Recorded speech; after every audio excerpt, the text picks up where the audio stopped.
پزیشکی فاروق چاودێری پزیشکی بێوێنە. سەرەتا بەناوی خۆی گەورە من لێرە پەیامێک ئاراستەی کاک فاروقی بەڕێز دەکەم خاوەنی شاری پزیشکی فاروق. من ناوم حاجی کاروانە، خاوەنی رێستورانتی شکارم لە 19 حوت هاتمە شاری پزیشکی فاروق بۆ ئەنجامدانی کارێکی ئەمەلیاتی فەقەراتی پشتم لای دکتۆر حەسەن فتحی بە سەرکەوتووی بۆ ئەنجامدام و دەستخۆشی لە کاک فاروق ئەەکەم بۆ ئەم شارە پزیشکە جوانی کە دروستی کردو لەم شارەمانە هیوای تەمەندرێژی و لە شتاقی بۆ دەخوازم لەخوای گەورە.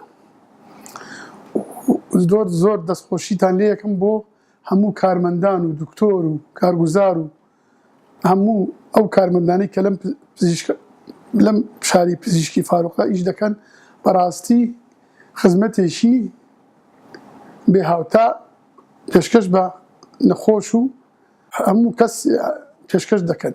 هیوادارم نمونەتان زۆر بێ کاک فاروق کە ئەم ئیشە جوانەتان بۆ ئەم شارە کردووە بەڕاستی جێگەی دەستخۆشی و پێزانینە و من لێرەوە هیوای تەمەندرێژی بۆ تۆ دەخوازم.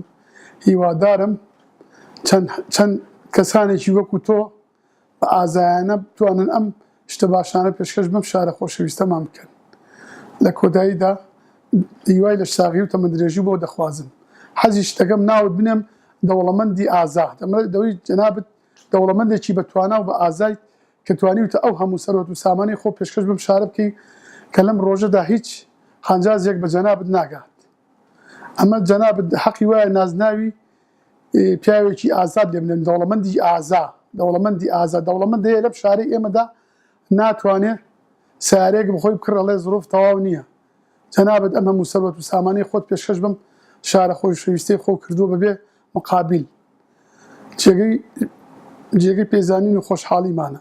هیوای سەرکەوتنێ بۆ خوازین لە هەموو ئیشەکانتە و تەمەندرێژ بیت. زۆر سوپاستان دەکەم.